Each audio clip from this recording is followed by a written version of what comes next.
La Pizarra Podcast es un proyecto de difusión pedagógica y formación permanente de la sección de educación primaria de la Escuela de Formación Docente de la Universidad de Costa Rica.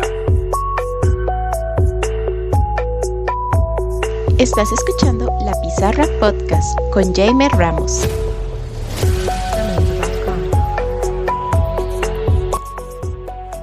Bienvenidos a La Pizarra Podcast. Como hemos venido anunciando, hoy vamos a conversar acerca de un proceso histórico determinante en el proceso de la conformación del proyecto Estado-Nación en Costa Rica y, bueno, con sus implicaciones a nivel centroamericano. Hablamos del proceso de incorporación del partido de Nicoya a Costa Rica. Para ello, como siempre, tenemos a una persona especialista en este tipo de temáticas, Arnaldo Rodríguez Espinosa. Muchas gracias por pasar a La Pizarra. Muchas gracias, Jaime, por la invitación y bueno, espero que realmente la información sea de interés de todos y todas.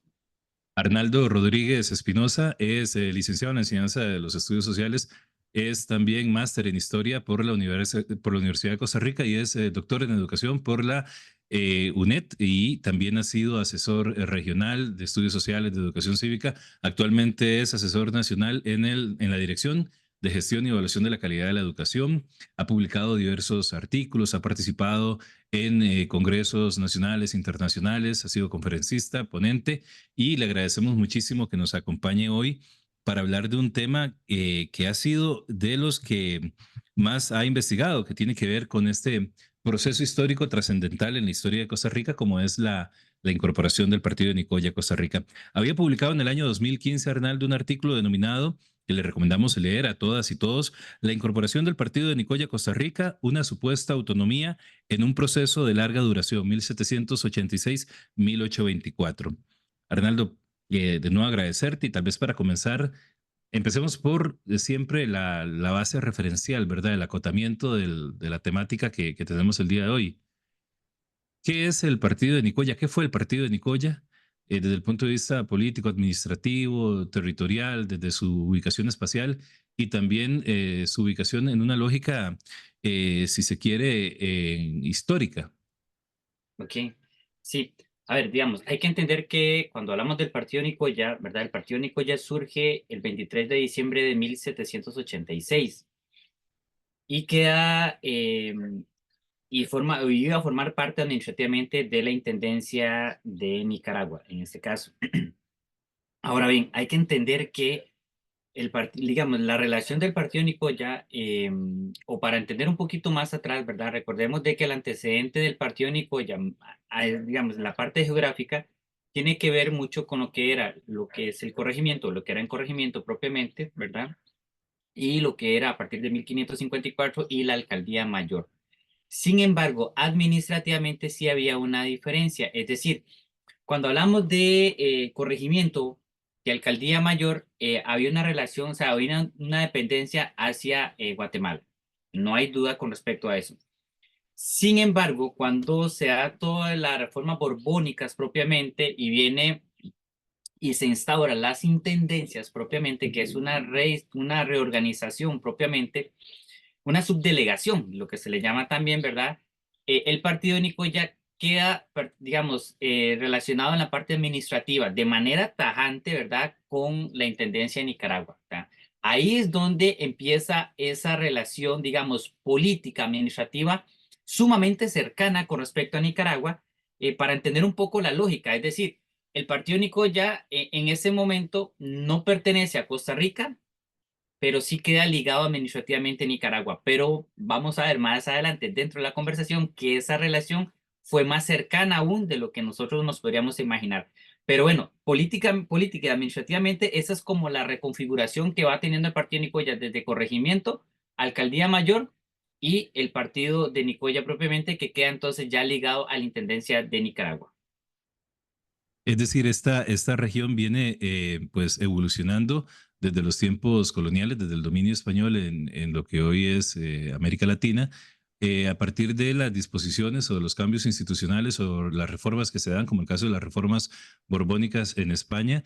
Y también hay un elemento que me gustaría que nos explicaras, Arnaldo, que tiene que ver con digamos, lo geopolítico, es decir, la importancia geopolítica que tiene esta región, no solamente ya el istmo centroamericano y lo que hoy conocemos como la frontera entre Costa Rica y Nicaragua por el río San Juan, el lago Nicaragua, sino que lo que para los colonos significó, para las huestes españolas, significó en un momento y posteriormente también para los proyectos expansionistas de las potencias, hablemos de Estados Unidos, Inglaterra, en el siglo XIX, es decir, el famoso, la búsqueda del estrecho dudoso y lo que posteriormente sería el canal interoceánico.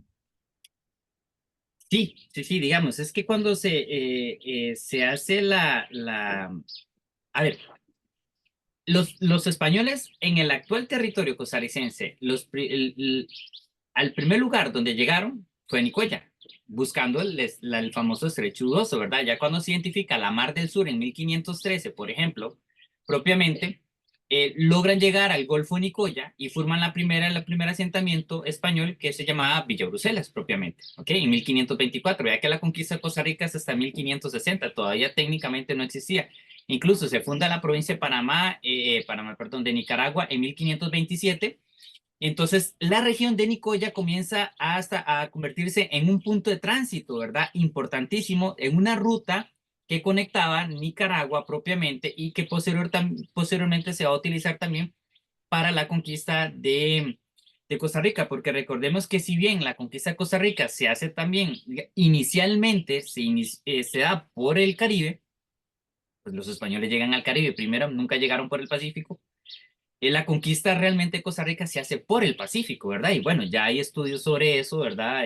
Luis Fernando Solórzano, por ejemplo, ese historiador Solórzano habla sobre tres cosas básicas, ¿verdad? Del por qué no fructificó, por ejemplo, la conquista en el Caribe, que tenía que ver con la logística, el apoyo escaso logístico, que tenía que ver con, por ejemplo, también con la resistencia indígena, ¿verdad? Recordemos de que prácticamente el único asentamiento que los españoles pudieron conquistar por un tiempo reducido fue Santiago Talamanca, ¿verdad? Y fue por un tiempo muy, muy específico. Y bueno, y realmente también el no conocer la dinámica, la resistencia, eso obligó evidentemente pues los españoles a iniciar una conquista efectiva por el Pacífico.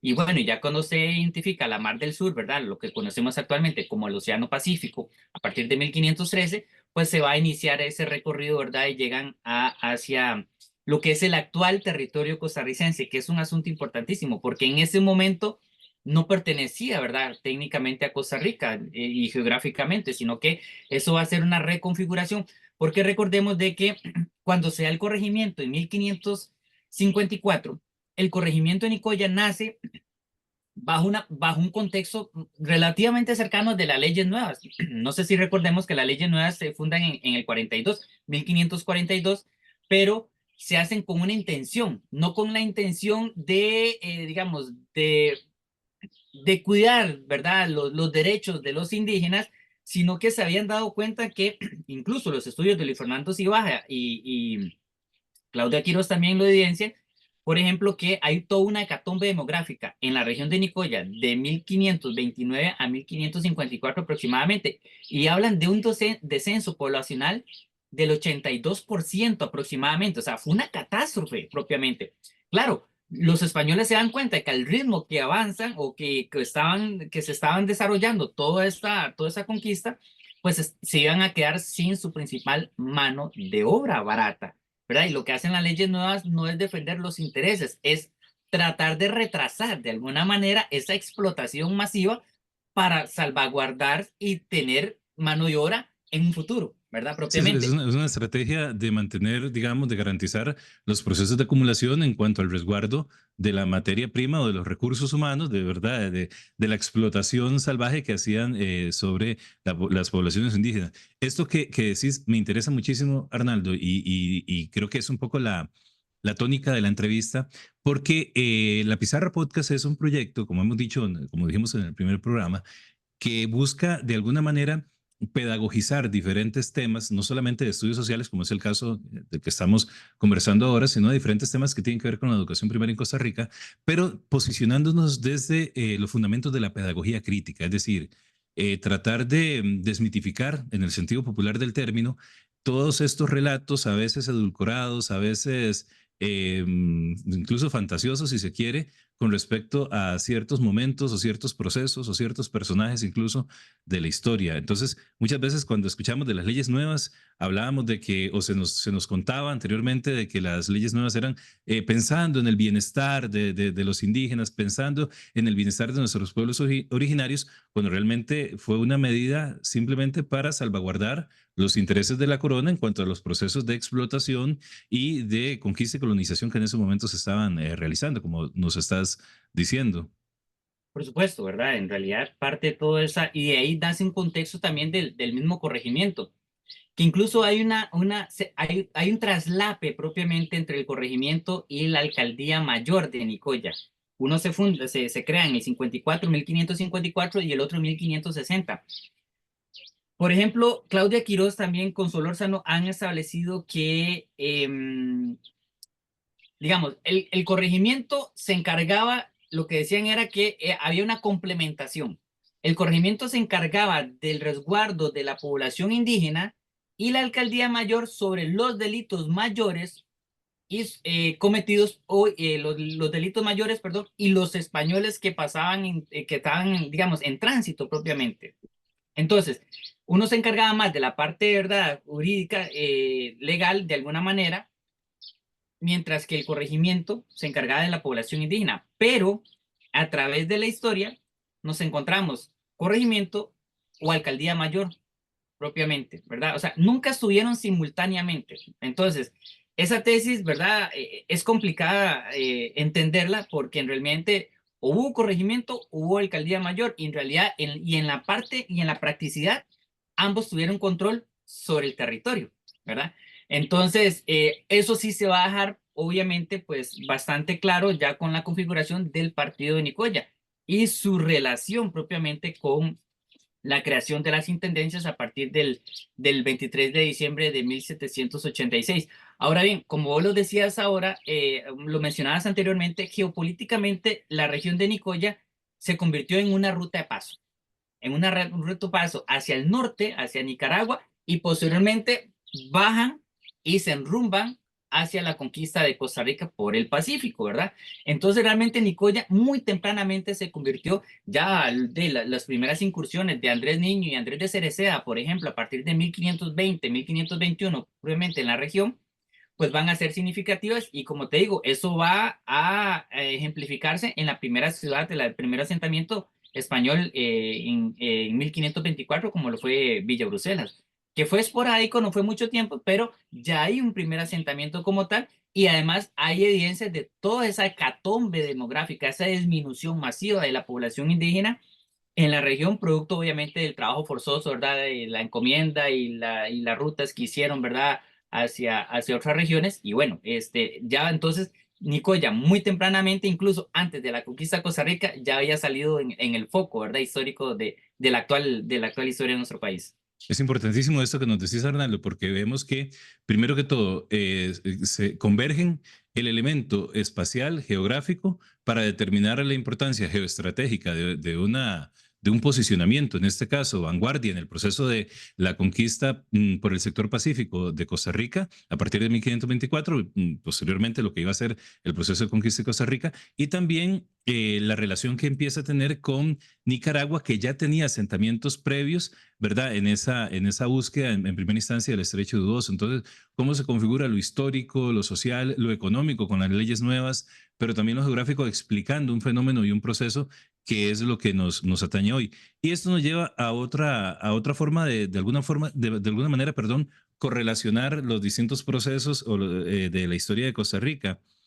Siempre se planteó un mito y lo hemos conversado, bueno, en otros programas lo hemos conversado, Arnaldo, que tiene que ver con la llegada de la población afrodescendiente, de la población negra a Costa Rica, ¿verdad? Que tradicionalmente se decía que es que los negros llegaron a Costa Rica con la construcción del ferrocarril al Atlántico, cuando realmente hay evidencia de que precisamente en este proceso de los primeros asentamientos en Nicoya ya hay evidencia de la presencia de personas afrodescendientes en Costa Rica. Sí, efectivamente, digamos, a ver, cuando uno empieza a ver, digamos, mucha parte de la genética y empieza a ver también a o esas evidencias físicas, por ejemplo, del guanacasteco, que es verdad, de piel un poquito a veces más oscura, que no necesariamente es un asunto que generalizado, pero uno empieza a ver esas diferencias, ¿verdad? El tipo de pelo, si uno se va hacia la historia propiamente, regresa y hace una radiografía propiamente, uno se da cuenta que cuando se da esa hecatombe demográfica, o sea, la hecatombe se da mayoritariamente sobre la población masculina, que es la que se obligaba a trabajar. Evidentemente, las famosas tropas de choque del conquistador, que fueron las enfermedades que trajeron, no afectó solo a los hombres, afecta obviamente a nivel general, también las mujeres. Sin embargo, la población más afectada fue la masculina. ¿Y qué hacen los españoles, verdad? Bajan a los negros esclavos y hay un primer acercamiento entre la población negra y la población indígena propiamente en la región, prácticamente, ¿verdad? Durante el periodo colonial. O sea, no hubo ni que esperar hacia 1870 con el ferrocarril, sino que ya desde la colonia, incluso Nicoya tiene por ejemplo, barrios que tienen que ver con la parte de la parte africana, ¿verdad? Barrio La Cananga, por ejemplo. Cuando hablamos, por ejemplo, de la misma marimba. La Correcto. marimba no es un instrumento guanacasteco. La influencia, que por supuesto, que es un instrumento que ha tenido un aporte, una aceptación y ha tenido una identificación de la población guanacasteca, principalmente santacruceña, sobre el instrumento de la marimba, pero el trasfondo de la marimba no nace en Guanacaste, es un aporte de toda la diáspora africana que se da y la influencia, ¿verdad?, de esa cultura. Pero muy tempranamente hay una mezcla propiamente entre la población negra, ¿verdad?, y la población indígena en lo que es Nicoya. Y era con lo que mencionabas, ¿verdad?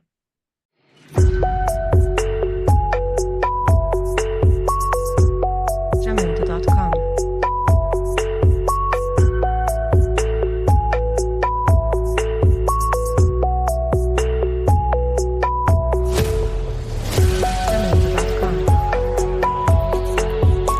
En esta primera parte, pues hacíamos como los antecedentes, los prolegómenos históricos, ¿verdad? El contexto histórico, geográfico, geopolítico.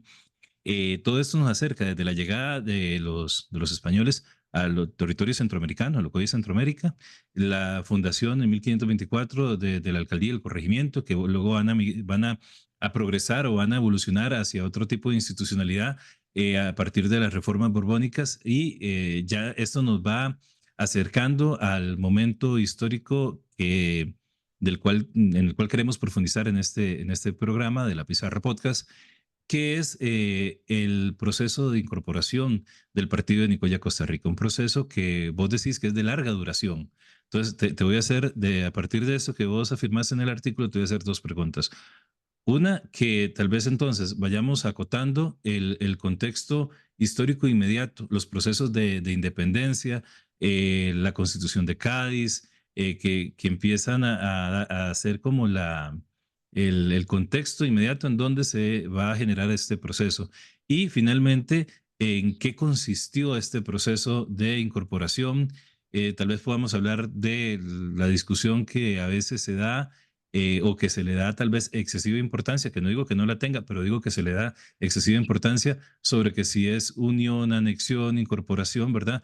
Cuando realmente el fondo del asunto es comprender los intereses geopolíticos, económicos, de clase, la participación o no del pueblo, entendido como las clases subalternas, y sobre todo las dinámicas económicas, sociales, culturales que tuvieron, o sea, que se ubican en ese momento de la historia inicial de lo que hoy conocemos como el Estado-Nación costarricense. Hay que entender una cuestión, por ejemplo, con el partido de Nicoya. porque el partido de Nicoya está inmerso en un contexto también de mucha importancia, como lo es, por ejemplo, las famosas Cortes de Cádiz. Cuando se da la salida de Fernando VII al poder y lo obligan, ¿verdad? Obligan a abdicar a Carlos IV y posteriormente a su hijo, Fernando VII, en la ciudad de Bayona, en Francia, el imperio español queda sin la cabeza. Y para eso, obviamente, se instauran las famosas Cortes de Cádiz en 1810 y a partir de 1812 vamos a encontrar la famosa Constitución, ¿verdad? La Constitución de la Monarquía Española, conocida como Constitución de Cádiz, normalmente, o la famosa PEPA también, que en algún momento se le conoce de esa manera. Término un poco más popular. Ahora bien, ¿qué hace Cádiz y cómo hace el vínculo con Costa Rica? Porque tenemos que entender que Costa Rica tenía que enviar un representante a las Cortes de Cádiz y que finalmente va a ser Florencio Castillo. Pero Costa Rica no tiene el mínimo de habitantes para poder enviar su representación, porque recordemos de que eso fue una batalla, ¿verdad? En realidad, con las Cortes de Cádiz fue la primera vez que los territorios de ultramar tuvieron voz y voto dentro del Imperio Español, porque antes evidentemente no tenían esa finalidad ni esa posibilidad cuando se estaba instaurada la monarquía como tal. Esa posibilidad Costa Rica no la quería perder, entonces la Capitanía General de Guatemala le agrega el territorio del partido Nicoya desde el punto de vista electoral nada más. Recordemos que las elecciones para las diputaciones eran, digamos, en lo que se le llama en tres niveles. Primero estaban los compromisarios, que eran como los líderes de la población. Venían los delegados de parroquia, delegados de partido, ¿verdad? Y delegados de provincia como tal. Entonces, hay elección de delegados de parroquia, delegados de partido y posteriormente estos tenían que relacionarse con los líderes, en ese caso, de Cartago. Y es donde empieza a haber un acercamiento desde el punto de vista político de alguna manera y electoral. No así desde el punto de vista administrativo, porque el partido de Nicoya seguía perteneciendo administrativamente a la Intendencia de Nicaragua. Pero aquí hay algo muy interesante. A ver, la Constitución de Cádiz propiciaba la creación de ayuntamientos constitucionales. Eso es una de las grandes, digamos, particularidades de la Constitución de Cádiz. Y el partido Nicoya no queda exento dentro de ese contexto a nivel general, porque no existía el cabildo constitucional. Nicoya nace como un cabildo de indios y nace en el siglo XVI propiamente, ¿verdad? Cuando llegan los españoles, pero no existía un cabildo constitucional. Y la misma Constitución de Cádiz establecía que el requisito mínimo para existir un cabildo constitucional era de 1000 almas. Nicoya tenía aproximadamente 1900, Santa Cruz 2500 y Villa Guanacaste, lo que conocemos como la actual Liberia, 1366 aproximadamente. ¿Esto qué quiere decir? Bueno, que efectivamente el Cabildo de Nicoya va a nacer en 1813, al igual que el Cabildo de Villa Guanacaste. Esos nacen como cabildos constitucionales en 1813. Santa Cruz no, porque Santa Cruz no existía, no tenía cabildo. Lo va a tener hasta en 1824, hasta en abril de 1824, en un contexto de la incorporación. Entonces, definitivamente el acercamiento del partido Nicoya con Costa Rica, desde el punto de vista electoral, ¿verdad? Fue significativo. Aún así, hay algo que sí es importante que lo tengamos claro.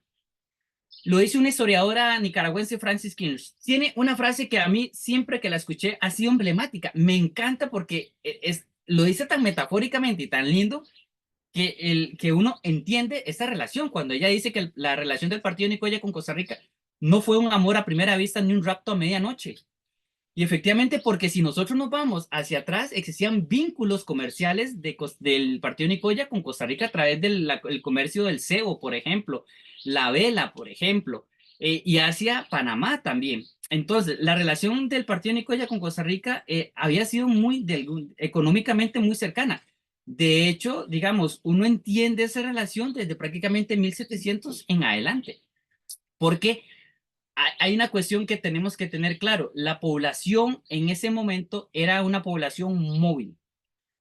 Jean-Paul Zúñiga tiene un libro que se llama Españoles de otra mar. Jean-Paul Zúñiga es un historiador francés digamos, establece, identifica que en realidad la población en ese momento era una población móvil, o sea, ella no se movía ni se quedaba en relación por lazos familiares, por nacionalismos, porque se identificaron con la región, no, todo era en función de los intereses como tal. Y era una población que se movía con mucha facilidad, ¿verdad? La población en América era una población que tenía un movimiento muy constante. Entonces, dentro de ese contexto, la Constitución de Cádiz viene a hacer una relación, acercar de alguna manera también a los líderes del Partido Nicoya con Costa Rica, y eso lo vamos a ver, ¿verdad?, a través de la relación de la Diputación. Ahora bien, digamos, mucho se ha dicho también con respecto, y ya lo mencionaba, sobre la palabra incorporación, anexión, unión, agregación, ¿verdad? De hecho, el artículo yo lo establezco como incorporación. Y bajo esta dinámica, a ver, en el acta, vamos a partir de algo primero. El hecho de que el vocablo o el término no va a hacer la diferencia. En realidad, la Ujú, importancia está detrás del contexto, obviamente, que se da. correcto. Lo que pasa es que hay cosas que identifican, digamos, que llaman la atención. El acta de 1824, el del 25 de julio, no menciona la palabra anexión.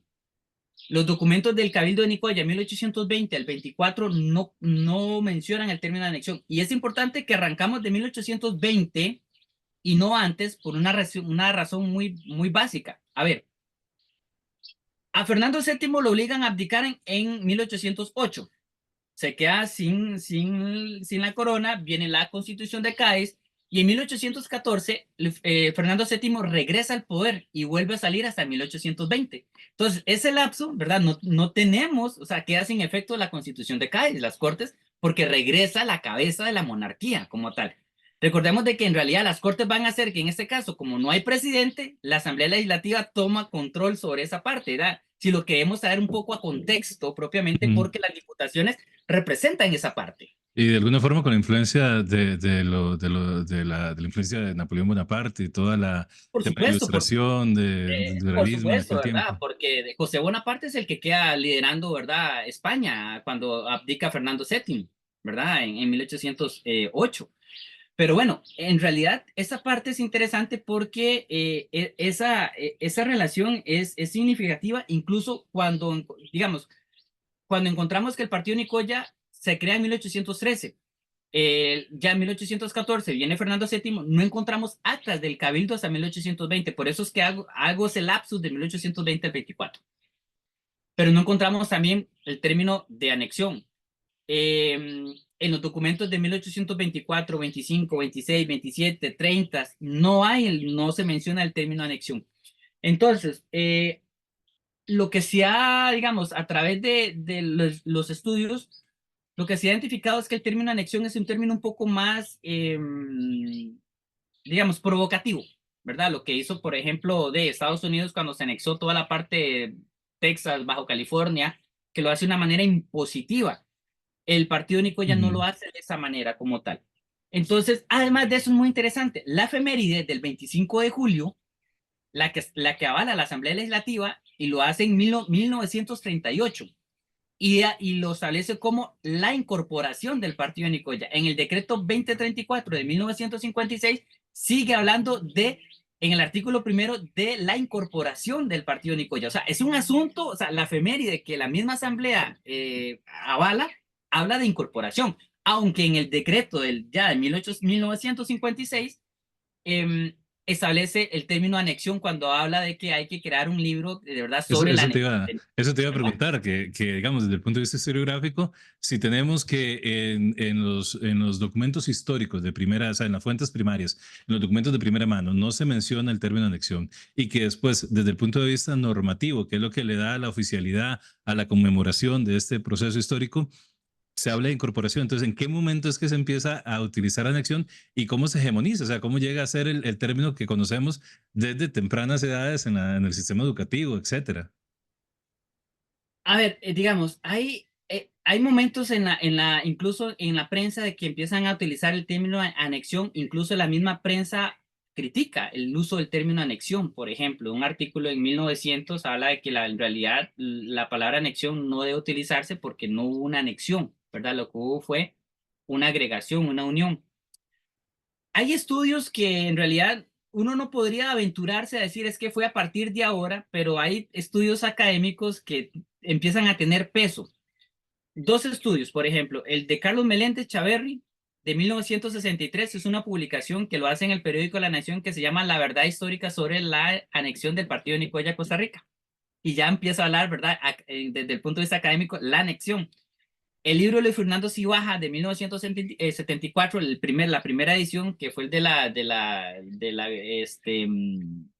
archivo, se llama La anexión de Nicoya.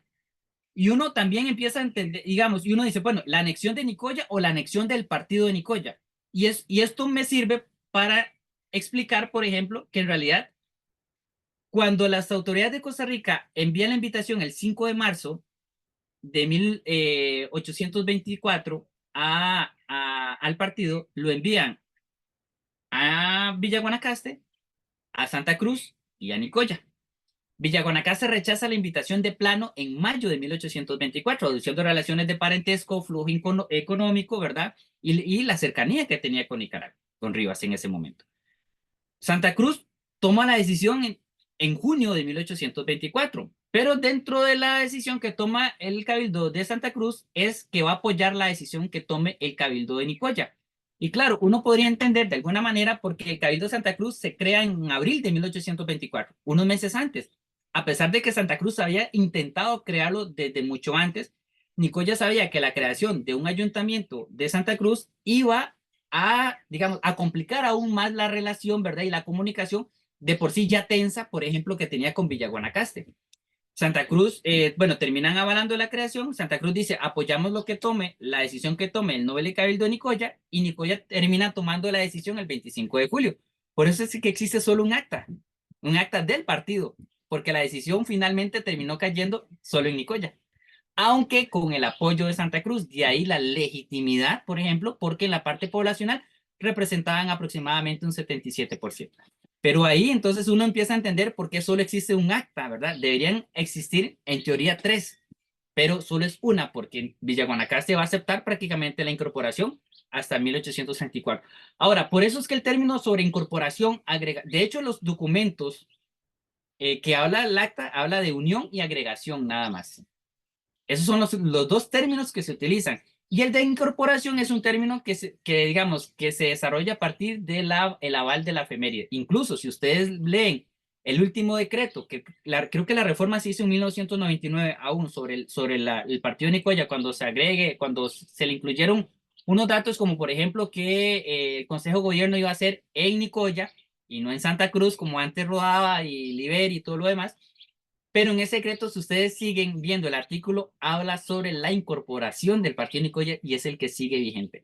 Entonces, por eso es que es un término que en lo personal, eh, después de la investigación que he desarrollado sobre esa temática, me parece que es un término que se adecua un poco más y que realmente evidencia lo que pasa en 1824, que es una incorporación finalmente, porque es como el territorio del partido de Nicoya logra incorporarse al territorio de Costa Rica.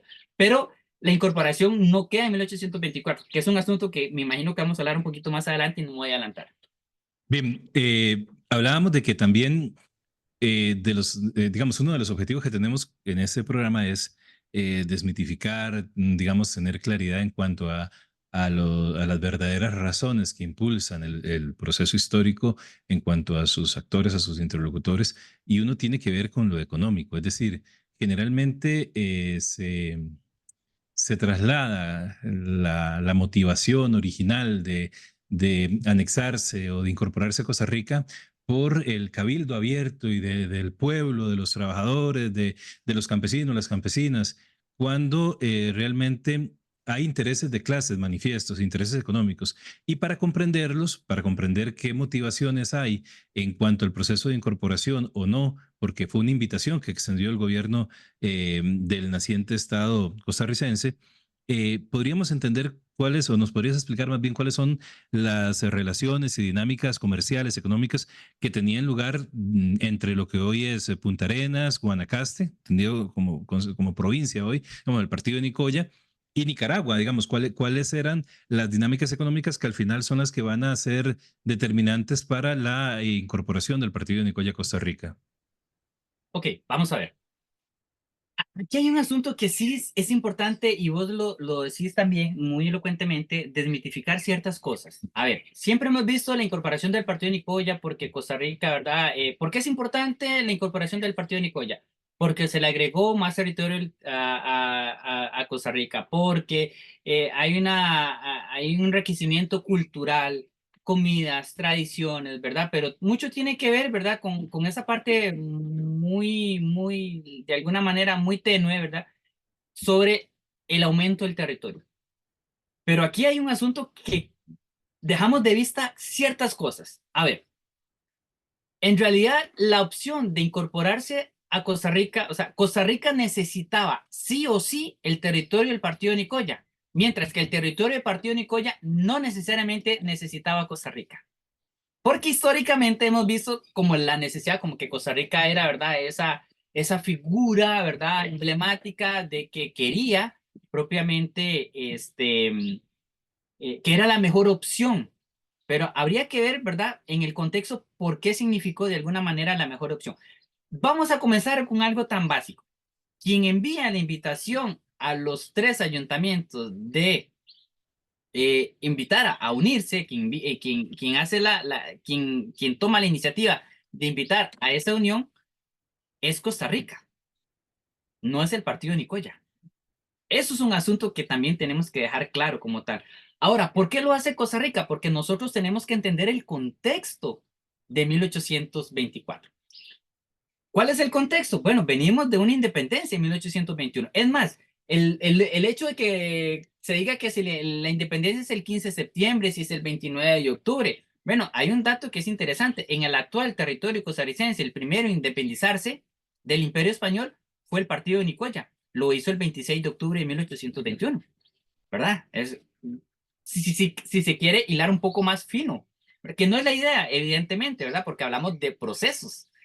Pero, ¿verdad? A veces esas especificidades Ujú, claro.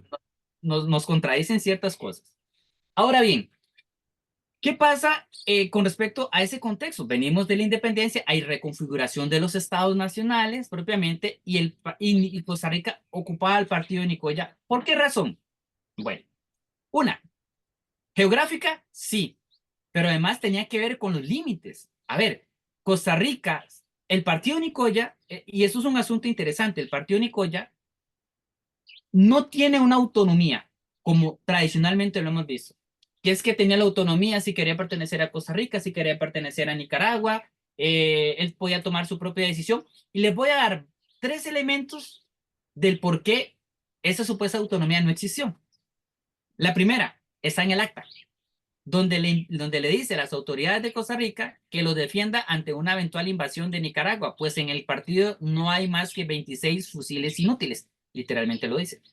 La pregunta es, si tenían tanta autonomía, ¿por qué tenían miedo que les invadiera Nicaragua? Por la decisión que habían tomado. Eso es un primer punto.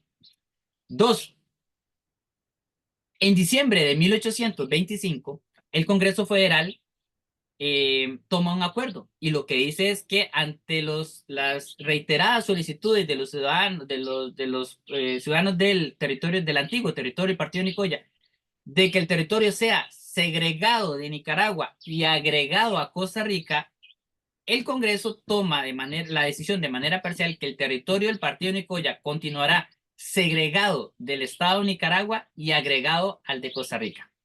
Aquí aparecen dos términos muy, muy particulares. Habla de segregación y agregación.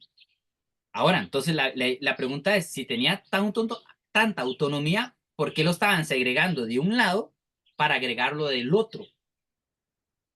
La tercera, el Congreso Federal estaba constituido por las 5 antiguas provincias: El Salvador, Honduras, Nicaragua, Guatemala y Costa Rica. Pero el partido Nicoya nunca forma parte de la Federación Centroamericana. Él nunca se agrega. Pero ¿por qué la Federación Centroamericana tuvo soberanía sobre el territorio del partido Nicoya para decidir que sea segregado de Nicaragua y agregado a Costa Rica?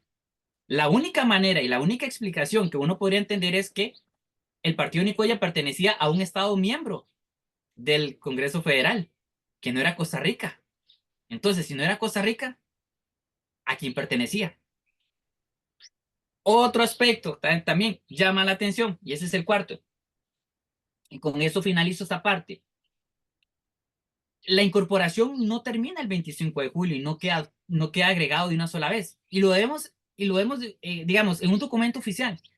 En la Constitución Política de 1825, la agregación fue el 25 de julio de 1824, pero en la Constitución de 1825 no aparece incorporado el territorio del partido de Nicoya a Costa Rica. ¿Por qué? Porque no había sido un asunto resuelto por el Congreso Federal, porque el Congreso Federal avala de manera definitiva la segregación del partido de Nicoya a Nicaragua y la agregación a Costa Rica hasta en marzo de 1826. Entonces, la pregunta es, ¿cuál autonomía? No existía autonomía como tal. Ahora, eso lo sabía Costa Rica, porque vea lo que hace Costa Rica. Costa Rica lanza la invitación el 5 de marzo de 1824 y se agrega a la federación en ese mismo año, en marzo, prácticamente el mismo mes, mismo año. ¿Qué pasa cuando hace Costa Rica eso? Es como, lanzo la bomba, los invito a unirse y me agrego a la federación. Cuando se da la incorporación del partido de Nicoya, por supuesto que Nicaragua no se va a quedar de brazos cruzados, pero no puede aducir que ese territorio le pertenecía a Nicaragua, porque en el momento que ingresan a la federación entran a un estado mayor. La soberanía no residía ni en Nicaragua ni en Costa Rica, residía en el estado como tal mayor, ¿verdad? En la federación. Entonces, el partido de Nicoya, digamos, Costa Rica le quita el partido de Nicoya a Nicaragua, o sea, se termina dejando el partido en los pasillos de la federación. Y aquí es un asunto importante, porque entonces vuelvo a la parte limítrofe. Imaginémonos, porque el partido de Nicoya estaba constituido por Villa Nicaragua, actual Liberia, Santa Cruz, Nicoya, la península, Cóbano Paquera y Lepanto, Isla Chira. Pertenecía al partido de Nicoya. Ahora, ¿qué pasa, por ejemplo, con Isla Chira y qué pasa con el Golfo de Nicoya? El Golfo de Nicoya hubiese sido aguas internacionales. ¿Dónde estaba el principal puerto de exportación de Costa Rica para 1824? Estaba en el Pacífico. O sea, todo eso lo sabía Costa Rica. Costa Rica no podía correr el riesgo de que el territorio del partido de Nicoya siguiera perteneciendo a Nicaragua, con Isla Chira prácticamente en el Golfo de Nicoya, a unos cientos de kilómetros de la costa de Punta Arenas, donde estaba su principal puerto de exportación, y con una frontera. Es que imaginémonos la frontera terrestre de Costa Rica, desde prácticamente donde finaliza el Golfo de Nicoya, entra el río Tempisque, hasta el lago Nicaragua, porque la frontera del partido de Nicoya era hasta el lago Nicaragua. Toda esa parte eran más de 100 kilómetros, ciento y resto de kilómetros de la parte terrestre de frontera, más, eso solo en la parte, digamos, lo que conocemos como la parte oeste, más el norte. Y todavía la parte del Pacífico iba a estar cercano a la parte de Nicaragua. O sea, las autoridades lo tenían clarísimo. No les interesaba, o sea, no les interesaba ese escenario. Necesitaban el territorio del partido de Nicoya sí o sí. Por eso es que ellos lanzan la invitación. Y no es un asunto de que Costa Rica era la mejor opción. Hay que entender algo. A ver, si nosotros nos trasladamos para 1800 todavía y Costa Rica le envía la invitación al partido Nicoya y le dice, ¿quieren agregarse a nosotros? Ustedes, digamos, podríamos estar seguros que de plano hubiese rechazado la invitación. La relación de cercanía y de comunicación del partido de Nicoya con Nicaragua era muchísimo más cercana. Trasladarse de Nicoya hasta el Valle Central era una odisea, que tenían que cruzar el Golfo de Nicoya, tenían que llegar hasta Punta Arenas y ahí enrumbarse en caminos que eran casi intransitables, además de lejos. Entonces, la relación comercial era muchísimo más cercana del partido Nicoya con Costa Rica con Nicaragua que con Costa Rica. ¿Qué hace que el partido Nicoya cambie de posición relativamente? Eso justamente te iba a preguntar, ¿verdad? ¿Qué son las actividades, qué son los nexos, qué son los intereses, las actividades comerciales y económicas que hacen que al final, teniendo este preámbulo que vos nos detallás y nos explicás de excelente manera, qué hace para que o sea, para que la balanza se incline a favor de la incorporación al territorio costarricense? la entrada en el escenario del Ayuntamiento de Granada en 1822. ¿Por qué? Porque eso evidentemente va a motivar y a desarrollar y acrecentar la guerra civil, la diferencia entre liberales y conservadores en Nicaragua. Todo estaba relativamente tranquilo mientras existiera León. Incluso, es interesante, en 1821-22, la provincia de Nicaragua, en este caso, ya el Estado de Nicaragua envía una carta donde le dice a su territorio que por favor le indiquen cuáles son los motivos de la pobreza de esta provincia. Y responde el partido de Nicoya como tal, en este caso, responde que ha sido, entre otras cosas, por el contrabando de aguardiente que se ha desarrollado desde Costa Rica. Entonces, incluso, o sea, cuando hablan ellos de que en qué se ha caracterizado, qué ha provocado la pobreza de esa provincia, el partido Nicoya forma parte de esa provincia, se identifica con Nicaragua. De ahí también de por qué en realidad la firma del 25 de julio es apenas el comienzo de la incorporación. Pero bueno, tratando de responder tu consulta, es efectivamente eso. La guerra civil da un giro. Por eso te decía que si la invitación hubiese sido en 1800, el partido Nicoya rechaza prácticamente en plano la invitación, porque la comunicación con Nicaragua era más fácil, rutas más cortas, más transitables y tenían una comunicación, una relación económica mucho más cercana con Nicaragua que con Costa Rica. Ahora bien, el escenario cambia con la llegada del Ayuntamiento de Granada en 1822 y cómo se acrecienta, ¿verdad?, la guerra civil entre liberales y conservadores. Y es aquí donde entran, evidentemente, las élites de poder, donde toman decisiones con respecto a qué les conviene como tal. Y era lo que yo te comentaba anteriormente cuando Jean-Paul Zúñiga hablaba de que los españoles en América tenían mucha movilidad. La familia Viales Briceños en el partido Nicoya, ¿verdad?, tiene mucha influencia. De hecho, es una familia que tuvo el control político del ayuntamiento como electores y como electos desde 1820 hasta el 24, pero también tuvieron una hegemonía desde lo militar, tuvieron rangos militares, desde lo social con las capellanías, cofradías, tuvieron grandes haciendas, por ejemplo. Tenían una economía realmente importante y la mayor evidencia era el control del ayuntamiento. Ahora bien, aquí hay una movilización interesante, porque nosotros hablamos del acta del 25 de julio, pero hay un acta anulada del 4 de julio. Esa acta establece que las autoridades de Nicoya rechazaron la invitación de Costa Rica, aduciendo, por ejemplo, que no podían ser disidentes del territorio que habían sido agregados antes de ahora y que por lo tanto agradecían la invitación, pero que ellos no podían ser disidentes sobre eso. Y uno empieza a preguntarse, ¿disidentes sobre quién? ¿Será sobre qué? Pero prácticamente 21 días después cambian de opinión y dicen, nos agregamos a Costa Rica. Evidentemente hay un peso enorme la crisis política que vivía Nicaragua en ese momento. Y eso hace que la balanza gire hacia el lado de Costa Rica.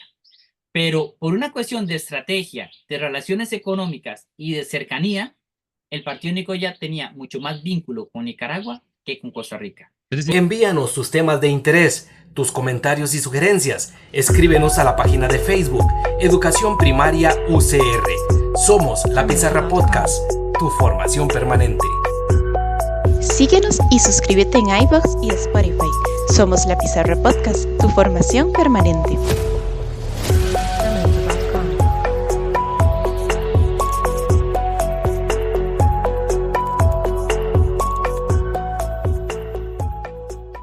Es decir, Costa Rica. perdón que te interrumpa. Podríamos decir que los intereses de las élites más el factor de inestabilidad en Nicaragua que empieza a configurarse a partir de 1822 con el Ayuntamiento de Granada es lo que al final propicia el proceso de incorporación. ¿Esto en qué sentido, esto en qué lugar, perdón, deja el relato tradicional del pueblo, de la gente, de los campesinos, de los trabajadores, cuando vemos que bajo la investigación histórica realmente lo que moviliza la integración es la incorporación son los intereses de las élites, de estas grandes familias oligarcas, de estas grandes familias terratenientes que ven comprometidos sus intereses por estos factores. Primero, por una viabilidad económica hacia Costa Rica, hacia el puerto de Punta Arenas, y posteriormente después por la inestabilidad política que se vive en Nicaragua, producto de lo que fue la independencia y del conflicto que se ha dado en llamar popularmente como entre conservadores y liberales. Sí, digamos, a ver, aquí hay un asunto interesante, digamos, el cabildo abierto es un cabildo de nombre nada más. Evidentemente para 1824 quienes sabían leer y escribir, ¿verdad? No eran la población del partido de Nicoya en su totalidad. Existía una élite gobernante, de hecho yo lo he identificado en uno de los de la investigación, que prácticamente quedaron como electores y electos aproximadamente un 50% pertenecían a los viales diseños dentro del ayuntamiento. Como firmantes del acta de incorporación, ellos representaron un 44% aproximadamente. Y no solo tenían el control de lo político, que era la mejor evidencia de su hegemonía y control de la región, sino que también, como te decía, desde otras dinámicas. Entonces, eso que de la patria, por nuestra voluntad, ¿verdad? Es complicado porque en realidad el territorio del partido de Nicoya inicia su camino realmente a partir de 1824, del 25 de julio. Y los intereses de las clases dominantes, ¿verdad? Fueron muy evidentes en ese caso. ¿Por qué terminan cambiando de posición 21 días después? Bueno, probablemente, muy probablemente, ¿verdad? Porque tampoco se puede afirmar. El conflicto de liberales y conservadores, ¿verdad? Movió la balanza hacia la idea de garantizarse, incorporarse a una región que tuviera mayor, digamos, tranquilidad política, que les fuera a beneficiar desde el punto de vista económico. Y eso es lo que normalmente, digamos, tenemos que tener claro porque ni fue ni a cabildo abierto realmente que ingresa toda la población, ni tampoco una cuestión, ¿verdad?, de la patria por nuestra voluntad, porque eso lo encontramos en una de los himnos de la anexión de Nicoya o de Guanacaste, me parece. Pero eso de la patria por nuestra voluntad es un eslogan, ¿verdad?, que viene a justificar una decisión que definitivamente no fue una decisión, digamos, del pueblo, no fue una decisión solo del partido, fue una decisión de élites de poder que en ese momento decidieron ver a Costa Rica como una mejor opción. Por eso te decía, esa misma invitación la envían en 1800 y muy probablemente de plano rechazan la invitación porque no era factible. Es más, lo vamos a ver que incluso con los representantes del poder del Congreso el Legislativo en Costa Rica en 1850, quienes representaron a Guanacaste no eran de Guanacaste, eran del Valle Central. ¿Por qué? Porque trasladarse de Guanacaste, digamos, de lo que es Yanicoya, Santa Cruz, hacia el Valle Central, prácticamente tienen que estar un poco más de 6 meses en el Valle Central por las sesiones. Lo que duraban en el traslado, la inversión que tenían que hacer y de qué vivían, sus actividades económicas, ¿dónde la dejaban? ¿Por amor a la patria? Pues no, que es otra cosa interesante, y ya lo ha dicho también Francis Kinuch, y lo ha hecho también Soy Libusca. Hay que entender que en realidad en el contexto de la incorporación del partido Nicoya no existían ni los nacionalismos, ¿verdad? No existía el nacionalismo como tal porque los estados estaban reconfigurándose. Es Sí, decir, claro. eran decisiones y posiciones en función de sus intereses. Claro, hay una lógica más de localismos o de intereses de élites afincadas en diversos territorios de lo que posteriormente serían las repúblicas centroamericanas que lo que sería a finales del siglo XIX ya relatos más de configuración de identidades nacionales y demás. Se nos va el tiempo, Arnaldo. Siempre es genial y siempre es buenísimo y muy interesante conversar con vos acerca de este tema. Las últimas preguntas que te voy a hacer te las hago no tanto en tu condición de historiador, sino en tu condición de profesor de estudios sociales, de asesor pedagógico que lo has sido y que lo sos, y que tiene que ver con la importancia didáctica y pedagógica, los aprendizajes que en materia de pensamiento crítico nos aporta el hecho de abordar este tipo de temas y cómo podemos traernos este tema de inicios del primer cuarto del siglo XIX a la realidad actual que vive la provincia de Guanacaste. ¿Cómo podemos hacer esa correlación entre pasado, presente y sobre todo, pues, la importancia en cuanto a habilidades que tienen que ver con el pensamiento crítico, con el pensamiento sistémico, pero también con esa problematización de la didáctica de la historia, es decir, la problematización del contenido, las preguntas generadoras y qué le aporta a la formación del estudiante, sobre todo en primer y segundo ciclo, en la educación primaria, que es donde este tema también se analiza y que nos puede servir o nos puede resultar provechosos en nuestra labor docente. Ok, vamos a partir de un asunto que quizás es como muy directo. La incorporación del partido de Nicoya a Costa Rica, o sea, Costa Rica para Nicoya fue una opción, mientras que Nicoya para Costa Rica era una necesidad.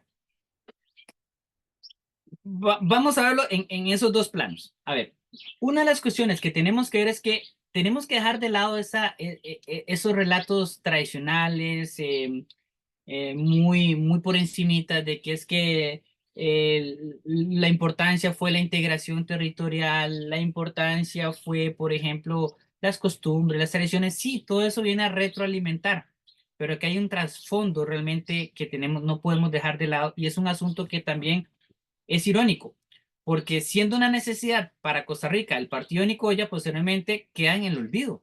¿Y cómo lo rescatamos? Cada 25 de julio, ¿verdad? Porque ahí son las bombas, la cultura, y no necesariamente. Es decir, eso es un evento histórico muy trascendental porque vemos que la historia del actual territorio de Guanacaste, porque hay que ver también que no podemos hablar de la anexión de Guanacaste porque el Guanacaste actual dista geográficamente del territorio del antiguo partido de Nicoya, porque en la Guanacaste actual estaba Gases, está Cañas, estaba Angares, la península ya no es parte digamos, de Guanacaste, y que era parte del partido de Nicoya.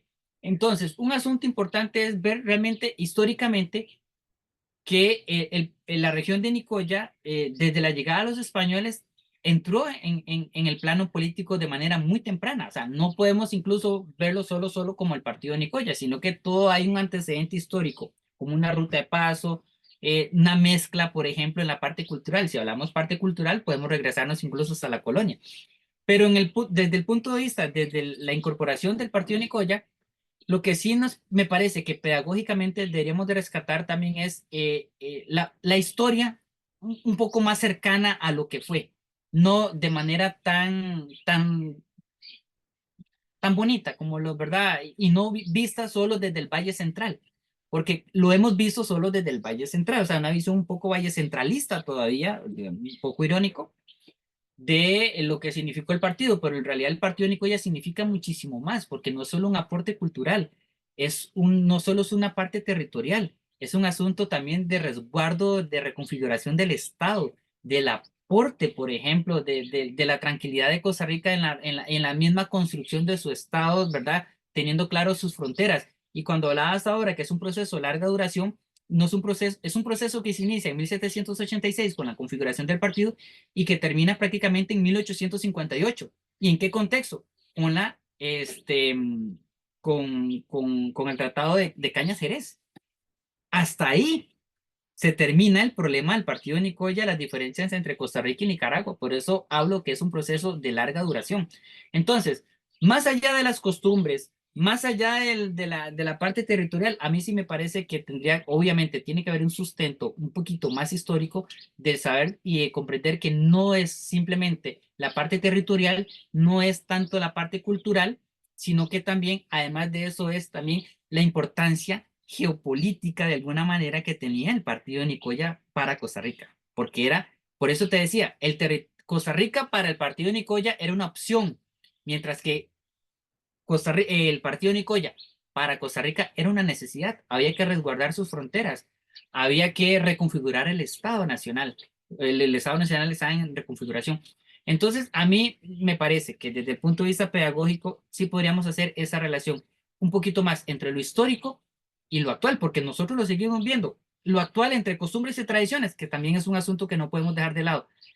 La cultura guanacasteca tiene una relación intrínseca y aún al día de hoy súper cercana con Nicaragua. Y eso no es para sentirnos menos, para sentir vergüenza, porque las culturas se retroalimentan. Es que en realidad la relación de parte del actual Guanacaste con Nicaragua aún es muy cercana, ¿verdad? Entonces no podemos perder de vista solo Costa Rica, porque en realidad si hablamos de cultura, bueno, la influencia de Nicaragua sobre Guanacaste ha sido muchísima y ha sido grande. Entonces tampoco no podemos dejar esas especificidades históricas que no podemos controlar. Es decir, hay una retroalimentación y eso nos enriquece como tal la cultura nacional. Entonces veamos de que en realidad eso podría ser también una muy buena oportunidad, no solo para hablar de Costa Rica, sino para hablar de Costa Rica, de Guanacaste y también de la relación con nuestra hermana, nuestro hermano país Nicaragua.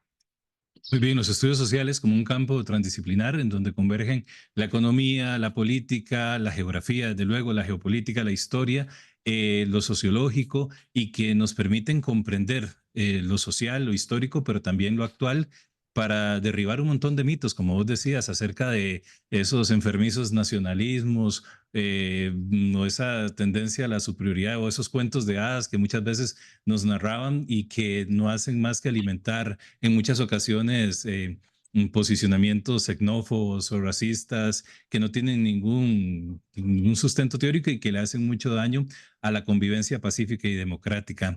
Doctor Arnaldo Rodríguez Espinosa, máster en Historia, doctor en Educación, asesor nacional, amigo, colega, siempre es un gusto compartir con vos. Muchísimas gracias por haber pasado a la pizarra y te esperamos muy pronto por acá.